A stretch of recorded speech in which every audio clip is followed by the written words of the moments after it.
Hello बेटा, welcome once again. बच्चों, chemistry में some basic concept of chemistry के एक लेक्चर की हम ऑलरेडी बात कर चुके थे, जिसमें हमने लॉज ऑफ केमिकल कॉम्बिनेशन की बात की थी। बच्चों, आज इसका कहते हैं फर्स्ट चैप्टर का जो हार्ट है वो मोल कंसेप्ट है। आज कुछ मोल कंसेप्ट की बात करते हैं और उससे रिलेटेड छोटे छोटे अच्छे अच्छे से क्वेश्चंस की हम बात करते हैं। तो let's start now. Okay, some basic concept of chemistry. तो बेटा, इसके अंदर हम क्या क्या पढ़ेंगे तो इस पे हम बात करते हैं। सबसे पहला जो हमारा इसके मोल कंसेप्ट के अंदर हम बात करेंगे, तो व्हाट इज मोल कंसेप्ट, मोल क्या है, एक्चुअल में मोल क्या है उसके बारे में बात करेंगे। और उससे रिलेटेड फॉर्मूले क्या होते हैं, कितने की आपको यूज होंगे, कितने की जरूरत आपको पड़ेगी, और उससे रिलेटेड क्वेश्चन की बात करेंगे। बच्चों, सबसे पहली बात जो यहाँ पे आती है वो आती है मोल। मोल क्या है आपका, ये जो आपको दिखाई दे रहा है मोल कंसेप्ट। हालांकि इस चैप्टर को popularly known as mole concept, पूरे चैप्टर को ये कह दिया जाता है कि मोल कंसेप्ट, क्योंकि इसका एक बेस है, ये हार्ट है। ठीक है, तो क्या है बच्चों मोल कंसेप्ट? बेटा, एक तो ये डेफिनेशन जो हमने यहाँ पे सामने लिखी हुई है, ये बुकिश डेफिनेशन है मोल की, जो हमें याद कर लेनी चाहिए। हालांकि सही डेफिनेशन है, इसमें कोई बुराई नहीं, लेकिन ये समझने के लिए डेफिनेशन थोड़ा सा मुश्किल होती है। लेकिन मैं आपको एक सिंपल लैंग्वेज में अगर मोल की डेफिनेशन दूं तो आपके लिए बहुत आसान होगा। पहले हम इस डेफिनेशन को देख लेते हैं कि वो क्या है हमारा। One mole is defined as, क्या है one mole? The amount of substance that contains as many as entities या पार्टिकल्स, जो बिल्कुल बराबर होते हैं कितने ग्राम के अंदर? 12 ग्राम के अंदर, 12 ग्राम कार्बन के अंदर। कार्बन ही क्यों लिया, ये आपको हम पहले बता चुके हैं कि रेफरेंस एलिमेंट अबंडेंस के बेसिस पे और आपका स्टेबिलिटी ऑफ आइसोटोप्स के बेसिस पे कार्बन 12 को आफ्टर 1961 के बाद कार्बन को एज्यूम किया जाता है। तो एक रेफरेंस एलिमेंट हमारा क्या है? कार्बन है आपका। तो उतनी ही एंटाइटी होंगी जितना कितने ही होती हैं 12 gram of carbon C12 isotope, C13 नहीं, C14 नहीं, क्योंकि वो रेडियो एक्टिव होते हैं नेचर में। सबसे ज्यादा स्टेबल आइसोटोप कौन सा होता है? C12 isotope. तो बच्चों, ये तो वो डेफिनेशन है मोल की जो हमारी बुक में डेफिनेशन है, और जो स्कूल का टीचर वगैरह आपको डेफिनेशन चाहेंगे कि ये लिखें। एक वो डेफिनेशन जो हम एक लाइन में समझने के लिए होगी। मैं उसको अक्सर ये कहता हूं, बेटा मोल क्या है? Mole is the unit of measurement in chemistry. Unit of measurement in chemistry. देखिए, सिंपल लैंग्वेज में mole is the unit of measurement in chemistry. Chemistry के अंदर बच्चों मास की बात होती है, केमिस्ट्री के अंदर गैसेस की बात होती है, वॉल्यूम की बात होती है, केमिस्ट्री के अंदर नंबर ऑफ पार्टिकल्स की बात होती है, एटम्स की, मॉलिक्यूल्स की, आयंस की, इन सब की बात होती है। अब इन तीनों को अलग अलग पढ़ना बड़ा मुश्किल काम है। साइंस का आप ये कहें यूएसपी यही है कि वो चीजों को आसान कर देती है। तो इन चीजों को मिला के एक यूनिट बना दी हमने, इसको क्या कहते हैं हम? मोल। यानी जैसे आप दूध को किस में मेजर करते हैं? लीटर में। आलू लाते हैं तो किस में मेजर करते हैं? किलोग्राम के अंदर। नंबर ऑफ बनाना लाते हैं तो किस में मेजर करते हैं? नंबर्स में, डजन्स में मेजर करते हैं। तो इन सब को मिला के केमिस्ट्री में एक यूनिट बना दी, जिसको क्या कहते हैं हम? मोल। हमने सिंपल लैंग्वेज में कह दिया mole is the unit of measurement in chemistry. यानी कि अगर आपको मास दिया गया है तो मोल में कन्वर्ट कर सकते हैं, वॉल्यूम दिया गया है तो मोल में कन्वर्ट कर सकते हैं, नंबर ऑफ पार्टिकल्स दिए गए तो मोल में कन्वर्ट कर सकते हैं। ये तीन चीजें होती हैं आपकी। ठीक है, मास, वॉल्यूम, मास का मतलब हिंदी वाले बच्चे भी समझ सकते हैं द्रव्यमान। ठीक है, वॉल्यूम का मतलब आयतन, नंबर ऑफ पार्टिकल्स का मतलब संख्या, संख्या जो हो सकती है। ठीक है बच्चों, तो ये हमारी एक डेफिनेशन हो गई आपकी। ठीक है, तो अब देखिए इंपॉर्टेंट पॉइंट इसके अंदर दो तीन पॉइंट इसको हम पढ़ लेते हैं जो हमने नोट किया है यहाँ पे। The mole of a substance always contain the same number of entities. Same number of entity होगा चाहे no matter what the substance may be. यानी कि आपका कोई भी सब्सटेंस हो उस पर डिपेंड नहीं करेगा, वो डिपेंड करेगा नंबर ऑफ एंटाइटी, चाहे आपने बड़ा पार्टिकल ले रखा है या छोटा पार्टिकल ले रखा है आपका। ठीक है, in order to determine this number accurately mass of carbon 12 atom was determined by mass spectrometer. ये याद कर लेना है आपको कि किसी भी एटम के मास को किससे डिटरमाइन किया जाता है? छोटी सी बात है आपकी, मास स्पेक्ट्रोमीटर। और उसका मास कितना होता है आपका? 1.99 इंटू 10⁻⁻23 ग्राम।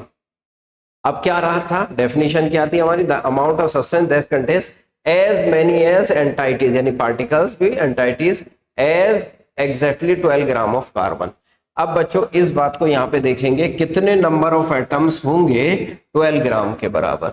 तो 12 ग्राम कार्बन का मास डिवाइडेड बाई उसका मॉलिक्यूलर मास, उसका एटॉमिक मास, तो कितना हो गया बच्चों 6.022 इंटू 10⁻23 एटम्स। और इसको कह दिया जाता है क्या चीज बच्चों, एवोगैड्रो नंबर या एवोगैड्रो कांस्टेंट, जिसे हम पॉपुलरली नोन कहते हैं एवोगैड्रो नंबर। किसके बराबर होगा, इन शॉर्ट हम उसको याद रख सकते हैं 6.022 इंटू 10⁻23 एटम्स। यानी किसी भी सब्सटेंस के एक मोल के अंदर कितने एटम हो सकते हैं, अगर वो एटम है, अगर वो मॉलिक्यूल है तो कितने मॉलिक्यूल हो सकते हैं, इतने मॉलिक्यूल हो सकते हैं, अगर वो आयन है तो कितने आयन हो सकते हैं, इतने आयन हो सकते हैं आपके। वो एटम्स भी, एंटाइटी कहने का मतलब या पार्टिकल कहने का मतलब एटम्स भी है, मॉलिक्यूल्स भी है और आयन्स भी है। इसमें थोड़ा सा बच्चों को कंफ्यूजन आता है, वो कंफ्यूजन हम थोड़ा सा आगे क्लियर करेंगे। यहाँ पे आप याद रखिए, अगर कोई एटॉमिक स्टेज में है तो एटम, मॉलिक्यूलर फॉर्म में है तो मॉलिक्यूल, और आपका आयनिक फॉर्म में है तो आयन। तो बच्चों बेसिक बात मोल की हमारी ये हो गई। यानी मोल क्या है, हमने सिंपल लैंग्वेज में समझने के लिए मेजरमेंट की यूनिट है, जो हम अपनी प्रैक्टिकल लाइफ में चीजों को मेजर करते हैं, उनको हम मोल कह देते हैं। आप जाके आलू वाले से कहिए कि 1 मोल आलू दे दो, ठीक है ना, तो वो नहीं समझेगा बात को, बात समझ में आई नहीं। या आप दूध वाले से कहिए कि 1 मोल दूध दे दो, नहीं समझेगा वो बात को, ठीक है ना। तो पॉइंट की बात ये है कि हमने उसको आसान करने के लिए केमिस्ट्री में क्या कर दिया, मोल दे दिया, यहाँ पे कंसेप्ट मोल का दे दिया, ठीक है, बात समझ आती है बच्चों। अब थोड़ा सा इसको प्रोसीड करते हैं आगे। देखिए वैसे तो मोल, मैं एक लाइन में और आपको बता दूं, मोल क्या है, आपका एक सेंट्रल मीटिंग पॉइंट है, एक चौराहा है, बल्कि चौराहा ना कहें, तिराहा कहें, तिराहा। तिराहा का मतलब जहां से 3 राहें आती हैं, एक तरफ से मास आएगा, एक तरफ से वॉल्यूम आएगा, और एक तरफ से आपका नंबर ऑफ पार्टिकल्स आएंगे, जिसके बारे में हम आगे बात कर लेते हैं थोड़ा सा। देखिए यहां पे यहां पे मैं जो बात आपको बता रहा था कि अगर मैं मोल की बात करूं यहाँ पे, ठीक है, वो अगली स्लाइड के अंदर आएगा। अगर मैं मोल की बात करूं बच्चों, तो अगर हमारे पास मास गिवन है तो हम किस में कन्वर्ट कर सकते हैं बच्चों, मोल में कन्वर्ट कर सकते हैं, और मोल को किस में कन्वर्ट कर सकते हैं, मास में। अगर हमारे पास नंबर ऑफ पार्टिकल्स गिवन है, नंबर ऑफ पार्टिकल्स गिवन है, तो हम किस में कन्वर्ट कर सकते हैं, मोल को, और मोल को किस में कन्वर्ट कर सकते हैं, नंबर ऑफ पार्टिकल्स में। और हमारे पास अगर वॉल्यूम गिवन है बच्चों, वॉल्यूम गिवन है, यानी आयतन गिवन है, तो उसे किस में कन्वर्ट कर सकते हैं, मोल में। तो मैंने कहा ना, एक तिराहा हो गया, 3 राहें आ रही हैं, इधर से चल के इधर जाना हो आपको, अगर वॉल्यूम से नंबर ऑफ पार्टिकल में जाना है आपको, तो आप डायरेक्ट नहीं जा सकते, आपकी मजबूरी है कि कहाँ होके जाए, मोल पे होके जाए।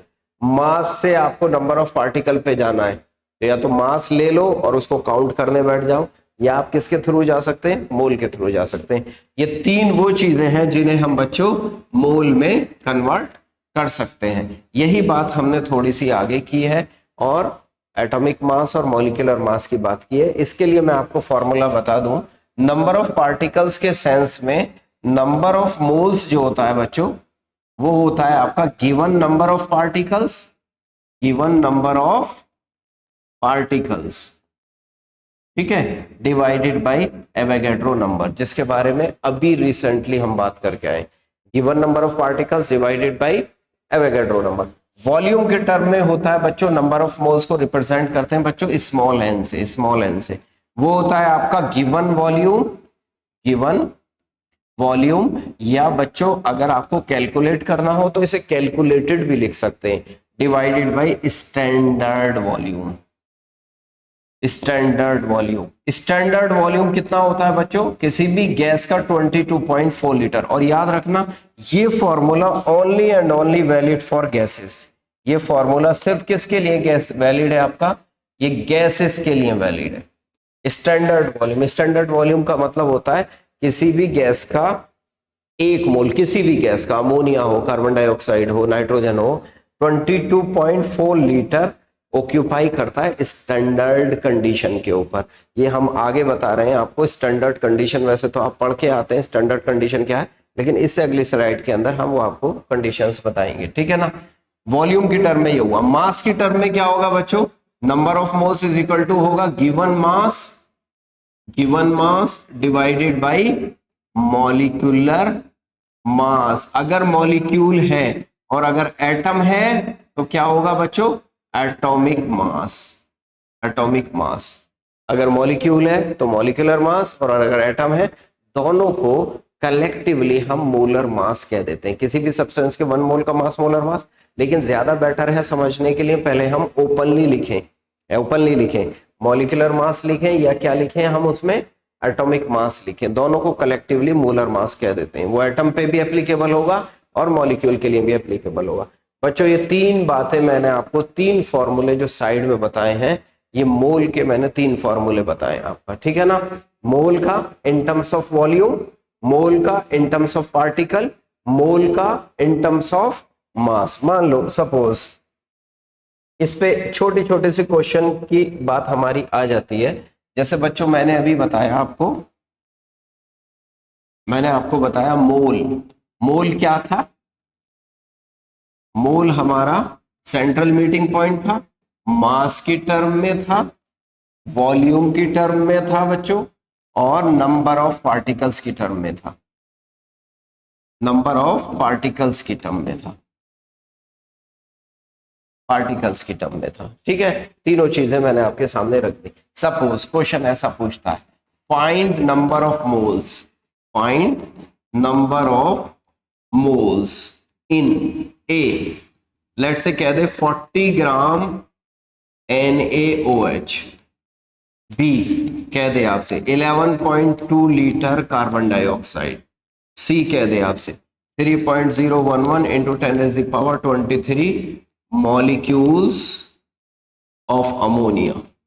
ये 3 बातें आपसे कह दे और आपसे पूछे कि बताइए मोल्स में कन्वर्ट करिए। बिल्कुल बेसिक आसान क्वेश्चन जहां से आपको शुरू करना है, ठीक है। तो पहली बात क्या होगी बच्चों हमारी, 40 ग्राम NaOH, NaOH का 40 ग्राम, 40 ग्राम NaOH का मतलब कौन सा होगा, 40 ग्राम, ग्राम किसकी यूनिट है आपकी, मास की। मास वाला फॉर्मूला लगाओ, number of moles is equal to mass of NaOH, subscript में NaOH लिख देते हैं, मास या वेट को रिप्रेजेंट कर देते हैं बेटा W से, divided by molar mass. Molar mass कितना आएगा इसका NaOH का, या मॉलिक्यूलर मास, NaOH होता है बेटा 23 प्लस 16 प्लस 1 कितना हो गया 40, डिवाइडेड बाय 40। तो क्या कर देंगे 40 डिवाइडेड बाय 40, तो कितना आ गया बच्चों 1 मोल आ गया। यूनिट जो होती है इसकी मोल होती है, MOL ही होता है आपका, प्रॉपर्टी है ना, और MOL क्या होता है, यूनिट होता है।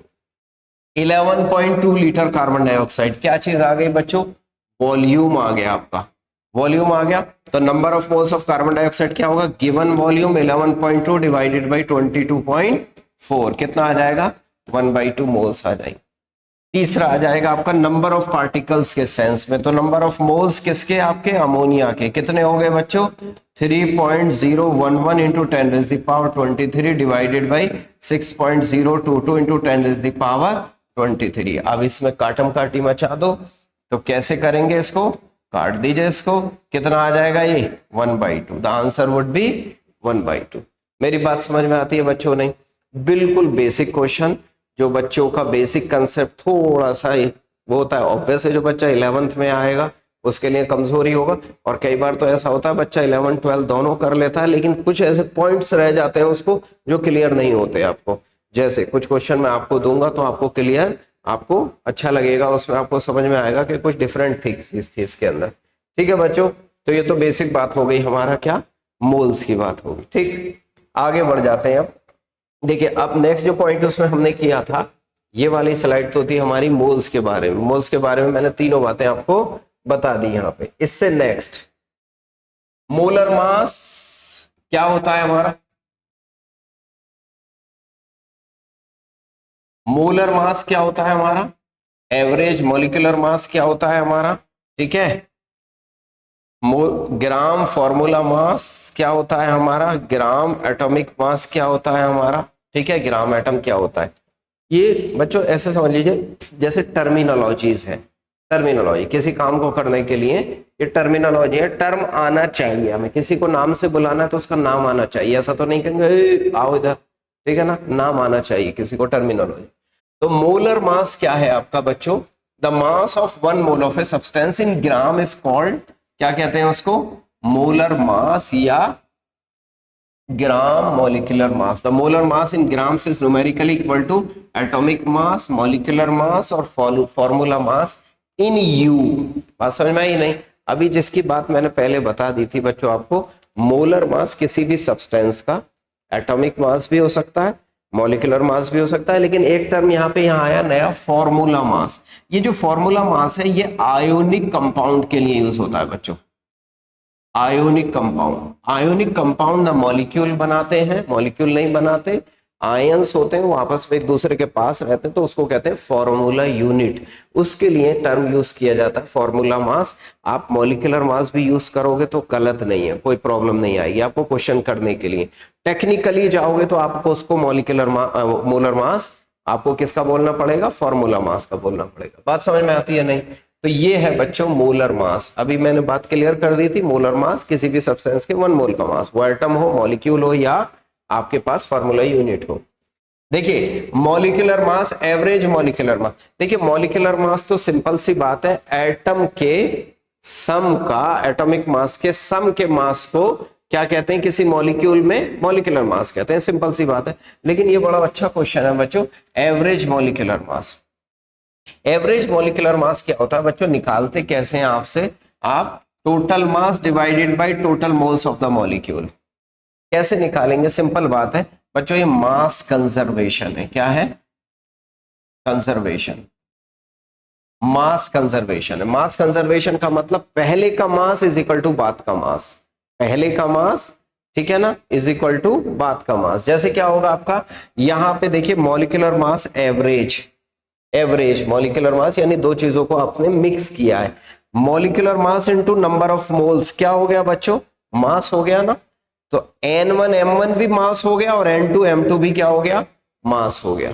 मतलब कहना क्या चाह रहे हैं हम, मान लो दो सब्सटेंस है A और B, A के मोल्स है N1 Na, B के मोल्स है Nb, इसका मोलर मास है Ma, इसका मोलर मास है Mb। उसने ये कहा इतने इतने मोल हमने इसके मिक्स कर दिए, इन मोल्स को मिक्स कर दिया, तो बताओ मॉलिक्यूलर मास क्या होगा मिक्सचर का। सीधी सी बात है बच्चों, इसका मास प्लस इसका mass is equal to mixture का मास। इसका मास कितना होगा, मोल के फॉर्मूले से number of moles is equal to होता है mass divided by molar mass. तो यहां से मास इज इक्वल टू क्या हो जाएगा, number of moles into molar mass, number of moles into molar mass. इन दोनों को ऐड कर दिया बच्चों, क्या कर दिया, ऐड। जो यहां पे किया है इन दोनों को क्या कर दिया, ऐड कर दिया, is equal to mass of the mixture, जो मिक्सचर का मास आया। मिक्सचर में दोनों के मोल्स थे N1 plus N2 into molar mass of the mixture. ये एवरेज मॉलिक्यूलर मास से टर्म से ज्यादा अच्छा मास है हमारा मिक्सचर। जनरली यहाँ पे एवरेज लिखा है, लेकिन जनरली ये मिक्सचर का मोलर मास होता है। एवरेज मॉलिक्यूल, एवरेज होता है एटॉमिक मास, एटम्स का मास जो होता है वो एवरेज होता है। तो इसके लिए हमारा ये वाला फॉर्मूला हमारा बन जाएगा। बात समझ में आती है बच्चों, नहीं? तो ये बात हो गई हमारी किसकी, average molecular mass, molar mass की बात की, एवरेज मॉलिक्यूलर मास की बात की, ठीक है ना। तीसरा ग्राम एटॉमिक मास और ग्राम एटम। बच्चों ग्राम में एटॉमिक मास रिप्रेजेंट करना या ग्राम एटम लिखना या ग्राम मॉलिक्यूल लिखना, ये मोल के बराबर होता है। बहुत सारे बच्चों को इसमें कंफ्यूजन होता है आपका। It is the mass of Avogadro numbers of atom. Very important statement. क्या है, ग्राम एटॉमिक मास और ग्राम एटम्स क्या है, एक का नहीं है, ये एक का नहीं है, कितने का है आपका, Avogadro number of atoms. Gram atomic mass of any atom is numerically equal to atomic mass express in gram units. Gram atomic mass किसके बराबर होता है, यानी इसको हम मोल्स कहते हैं। क्या कहते हैं, ग्राम एटम या ग्राम मॉलिक्यूल्स।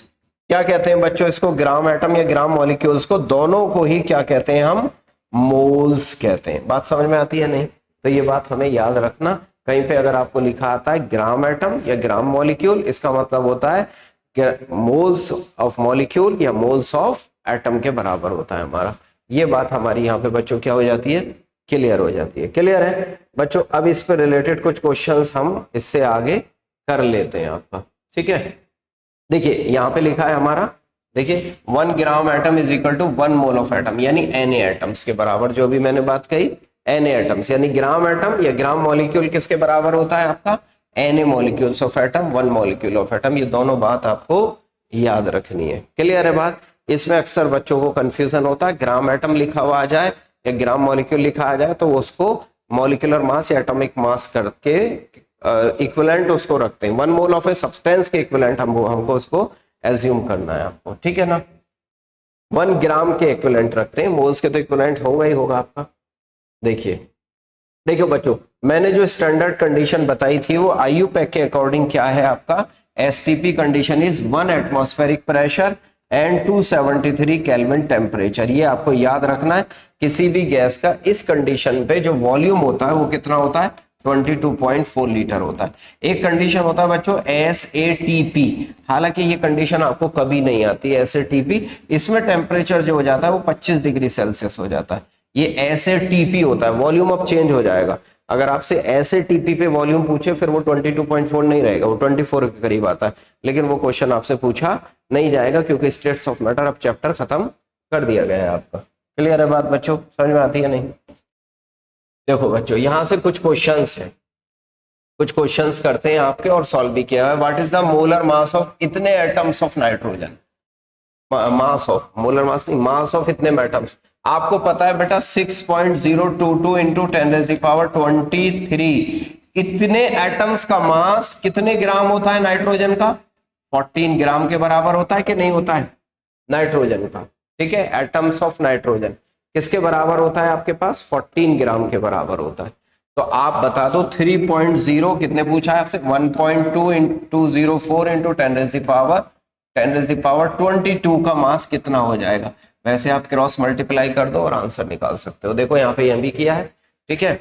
मोल्स में कन्वर्ट कर लिया इसको, ठीक है। सीधा मोल्स में जैसे एक मैंने तरीका किया है कि 14 ग्राम यानी मोल्स में ही कन्वर्ट करना हो गया उसका।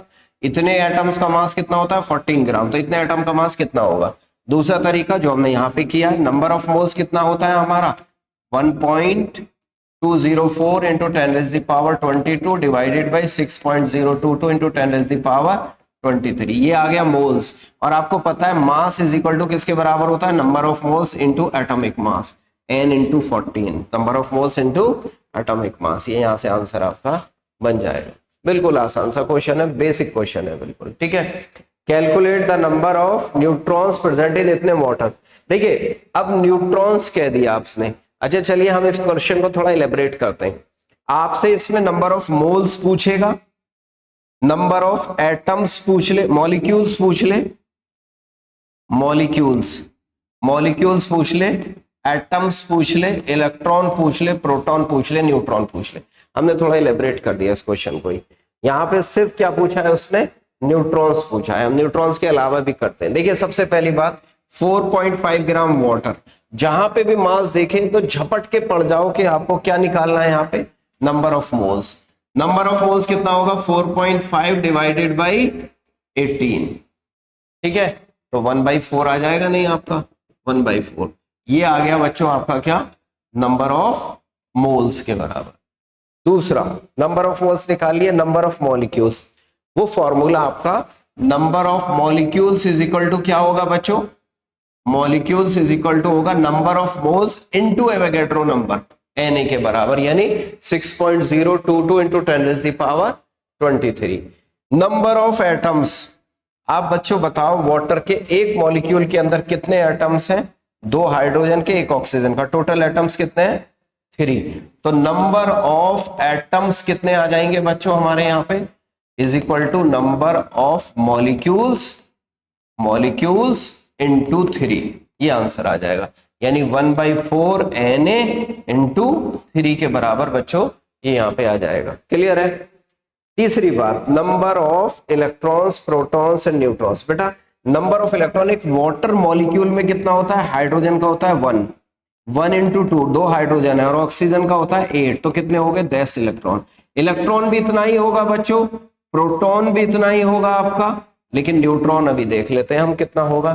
तो हमारे पास number of electron and proton कितना आ गया बच्चों, नंबर ऑफ मॉलिक्यूल्स, एक ही मॉलिक्यूल में तो देख रहे हैं हम, एटम में मल्टीप्लाई नहीं करना, molecule, number of molecules into 10, 10 से मल्टीप्लाई कर दो। नंबर ऑफ मॉलिक्यूल ऑलरेडी आप यहाँ पे निकाल चुके हो, इसको 10 से मल्टीप्लाई कर दो। अच्छा न्यूट्रॉन कितना होगा बच्चों इसके अंदर अगर हम बात करें तो, न्यूट्रॉन कितना होगा आपको पता है, A1H1, हाइड्रोजन में कोई न्यूट्रॉन नहीं होता, 0, और ऑक्सीजन होता है 8O16। ऑक्सीजन में न्यूट्रॉन जो होते हैं बच्चों वो 8 होते हैं, 16 में से 8 गया 8। तो नंबर ऑफ न्यूट्रॉन्स कितने आ जाएंगे बच्चों यहाँ पे, number of neutrons is equal to number of molecules 1/4 into Na into 8। तो ये आ जाएगा बच्चों 2Na के बराबर। आंसर कितना आ जाएगा, 2Na के बराबर। Na को मल्टीप्लाई करो 6.023 को, ये आपको दिख रहा है यहाँ पे 2Na के बराबर आ गया। बात समझ में आती है बच्चों नहीं? तो इस तरीके से सारी बातें हमने एक क्वेश्चन के लिए निकाल ली। इस तरह का क्वेश्चन अक्सर आपको नीट में, जेई में और स्कूल एग्जाम में भी, बहुत टफ क्वेश्चन नहीं है तो आपको खूब दिखाई देगा बच्चों। बात समझ में आती है नहीं? तो कुछ क्वेश्चंस बच्चों हमने मोल के ऊपर किए, इससे एक दो क्वेश्चन और देख लेते हैं। आप देखिए, आप सॉल्व करके देखिए उसको, अगला क्वेश्चन देखते हैं, इसको नोट करिए, उसको सॉल्व करके देखिए, ठीक है। इसको मैं हटा देता हूं, आप नोट कर लीजिए इसको, ठीक है। फिर इससे अगला क्वेश्चन एक और हम देख लेते हैं इसके ऊपर, मोल कंसेप्ट के ऊपर ही।